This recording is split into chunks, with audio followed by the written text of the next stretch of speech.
अस्सलाम वालेकुम dear students, this is class number 11 और हम प्रेपोजिशन को डिस्कस कर रहे हैं। आज हम नेक्स्ट टॉपिक डिस्कस करेंगे जो कि है विद।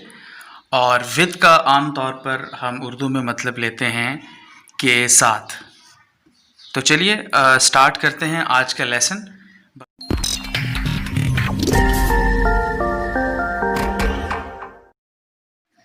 जी तो स्टूडेंट्स, आज हम बात कर रहे हैं विद के हवाले से, यानी के साथ।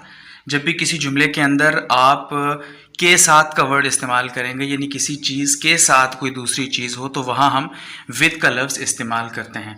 मैं मिसाल से इस चीज़ को समझाता हूँ आपको।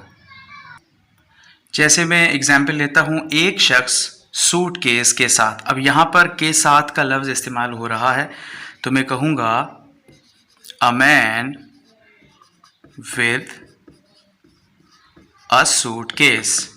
a man with a suitcase, यहाँ पे with के साथ के लिए इस्तेमाल किया गया है। एक एग्जाम्पल और देख लेते हैं। ये जुमला लिखा है मैंने, मैं आपके साथ हूँ। सबसे पहले सिंपल जुमला बनेगा आई एम, मैं हूँ आपके साथ, तो मैं लिख दूंगा विद यू। यहाँ पर जो वर्ड विद इस्तेमाल हुआ है वो के साथ के लिए इस्तेमाल किया है।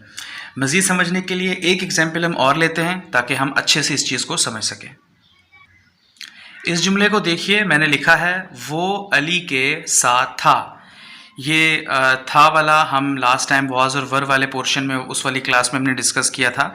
वो अली के साथ था, तो मैं लिखूंगा he was with Ali. He was with Ali, यानी वो अली के साथ था। तो स्टूडेंट्स, मुझे उम्मीद है आपको ये वीडियो पसंद आई होगी और विद का कॉन्सेप्ट समझ में आया होगा। अगर फिर भी आपको किसी किस्म की कन्फ्यूजन है तो आप नीचे कमेंट बॉक्स में कमेंट भी कर सकते हैं। वीडियो लाइक कर दीजिए और चैनल को ज़रूर सब्सक्राइब कीजिएगा। आप सबके देखने का बहुत शुक्रिया। Thank you so much.